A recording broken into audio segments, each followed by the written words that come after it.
What is going on, Fight Feeders? Welcome back to Fight Feed. Today we're breaking down and talking about one of the welterweight's loudest and least active fighters that the UFC's had in a few years now, and that is Mr. Chaos Colby Covington himself. And we're going to talk about some of the things that he's recently said, specifically breaking down what he said about Leon Edwards. So if you guys could just do me a quick favor, give this video a like. Also, comment your thoughts below on Colby's specific comments that we're going to watch in this video when he talks about Leon Edwards. I would love to hear from you guys on your thoughts there, but also would love to hear any additional notes or comments you may have on what I'm going to break down regarding this situation. So if you guys don't know this, Colby has just been recently kind of back into a swing of doing some media and whatnot. He did an interview with both the Schmo and his wife, which is Helen Yee. Shout out to the Schmo and Helen Yee. But Chaos gets asked a perfect question by that of Helen Yee regarding Leon Edwards' performance that he just had against Carlos Prates. And here is what Colby had to say. Someone else who fought on the card, Leon Edwards, what do you think should be next for him? Yeah, I think he should probably retire. I think he lost the hunger. I made him so much money when we fought. I just don't think he has that hunger and the spark anymore. So, I'd like to see him hang it up and, do something else. So, guys, breaking down Colby's, recent media run, specifically the clip you guys just saw, Colby is actually looking like the normal, or I guess the government name Colby Covington, not the character or caricature that we've all been used to seeing when it comes to UFC promotion. This is like the actual Colby who seems mild-mannered, level-headed, isn't super disrespectful or saying outlandish things about every single person that's in his division. This is a guy who seems to be kind of, I don't know, maybe gearing up for a retirement himself, because the way that I've seen him kind of speaking in these videos is completely different than the Colby that we have all become accustomed to. And I understand that is the fake version of Colby that we see, right? The one that did the Founding Fathers fucking walkout before 296. The Colby that made the comments about Leon's dad. Like, these are all parts of Colby's ability to, try to sell fights, which, guys, I am not a fan of all that. Like, I'm not a big fan of people being fake. And I understand that there's a need for the entertainment value there, but it's just not my jam. But guys, if this statement from Colby about Leon isn't the pot calling the kettle black, I mean, the fact that Colby is, and I will say this, he was respectful, right, in the way that Colby can be. Of course, he throws a little zinger in there where he's like, I made him so much money when we fought. Like, just has to throw shit in there, which who the fuck knows if that's even true? I'm sure it isn't. But regardless, Colby Covington, Mr., I haven't fought since December 14, 2024, and I'm not scheduled to fight in 2025, although I from what I know as a fan, that I don't see that he had any injuries or anything that was keeping him out of the octagon. I think the only thing that was keeping Colby out of the octagon this past year is the upcoming Sharks in his division and him not wanting to put that spot on the line after the loss to Joaquin Buckley. Now, I am happy to see, Colby did step in short notice to fulfill that spot last year when I think Ian Gary had to pull out. Or no, Ian Gary got shifted, right? He was originally going to be fighting Joaquin Buckley on December 14, 2024. Ian Gary got shifted to the Shavkat card, which is a week prior in 2024, which had an opening on the Tampa card, or it was either Tampa or it might have been Tampa. And Colby stepped in there and filled in. So you got to appreciate that. His last fight, he did come in on short notice against a young, hungry guy in Buckley, and he got the shit kicked out of him. I mean, he got his ass whooped. It wasn't even a close fight whatsoever. Now, Colby says, I was going to pick it up in the 4th and 5th round, which, it's possible because Colby does have a crazy gas tank. But regardless, he got his ass whooped in that matchup. I know it was a doctor stoppage. He had Chael Sonnen in the corner. And yeah, fast forward a year, guys, Colby has not fought anybody in 2025, and he's not going to fight anybody in 2025 unless somehow, some way he is thrown into one of these last-minute events, which really at this point, we've got the last pay-per-view of, the last pay-per-view of the year and the last pay-per-view of this modern era of the UFC where Now we're going to be going into the Paramount Plus stuff. And then we have the Fight Night event that follows that, which, guys, you know, it's hilarious. If you look up that Fight Night event that's happening on the 13th of December, there's literally maybe 3 or 4 matchups that are actually solidified. Neil Magny, like last I checked, doesn't even have an opponent yet.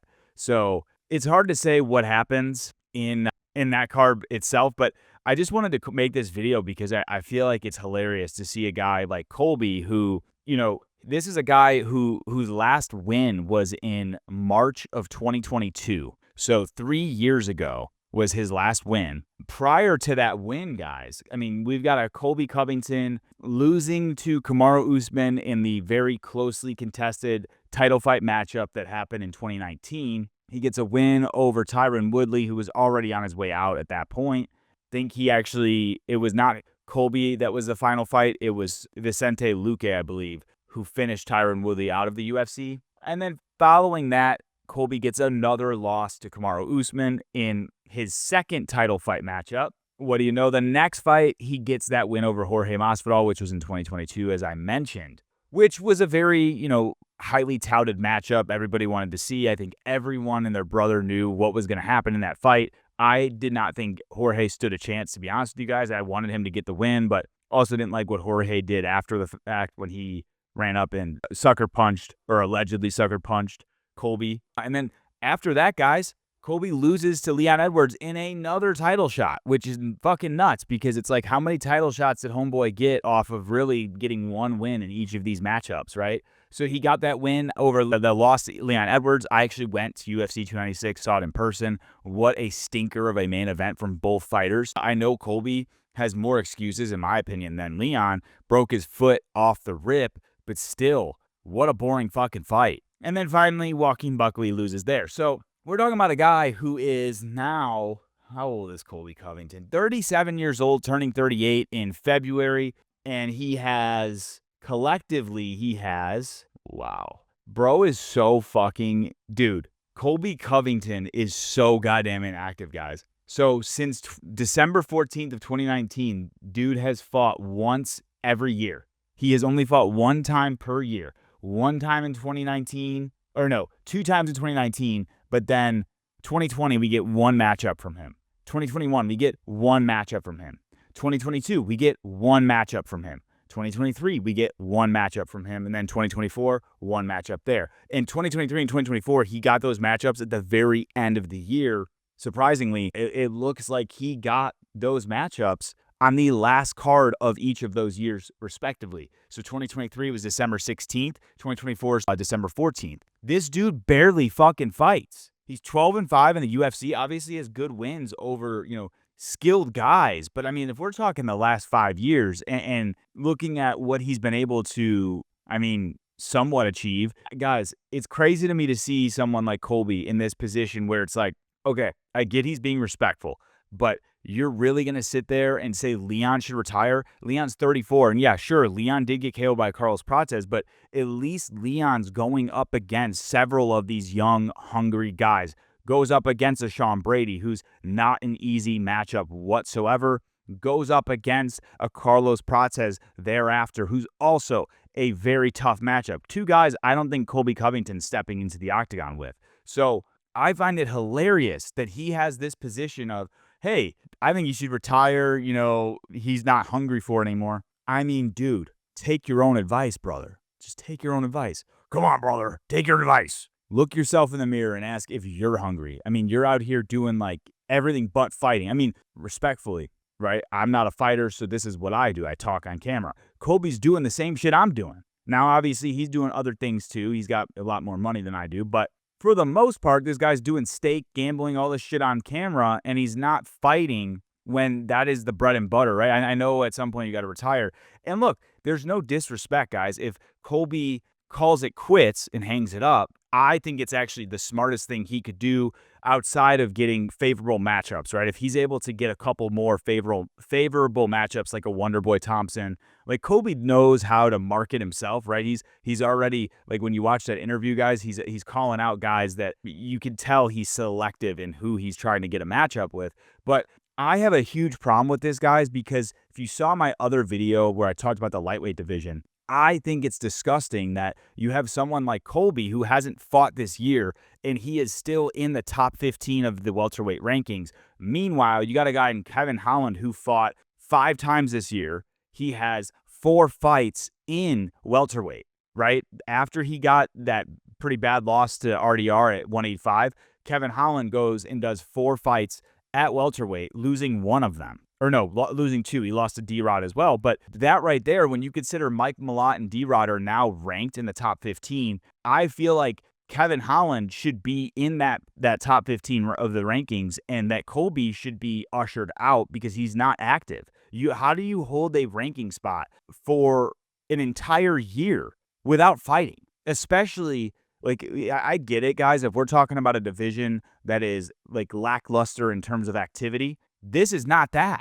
Welterweight right now is extremely active. I mean, when you just consider the Q4 of this year, one of the most active divisions, right? We had the Madison Square Garden card, which had several matchups in the 170 division, and then following that, this past weekend, we had another huge matchup there with guys that are in the top 10 of the rankings at welterweight. So to me, there's no reason that Colby Covington should even still be mentioned in these rankings. I think you should pull him out, let him do his little legacy fights that he wants to do, but he is no longer a guy that we should be talking about title contention for, no longer a guy that should even be ranked at this point when you consider the lack of activity that he's had, and also consider, outside of Leon and Kamaru, several of these other wins that he has on his resume, in which he never even beat Kamaru, but the wins he has on his resume, none of these guys are even in the UFC anymore outside of, none of them. Jorge Masvidal, gone. Tyron Woodley, gone. Robbie Lawler, gone. Rafael Dos Anjos, I think he's still in, so he might be the only one. That win came back in 2018. So I just think it's hilarious because, look, I get it. I understand where Colby's coming from, and I understand why Leon might want to hang it up as well, but I think it would be beyond me to just be like, oh, like Colby's got a good point, and not actually see the forest through the trees and go, wait a second, dude. You fucking haven't fought once this year. At least Leon's going out there and he's putting it on the line against guys who are trying to build their names up. What are you doing? What are you doing? You're doing a poker event. That's great. And look, nothing but happiness and success for Colby.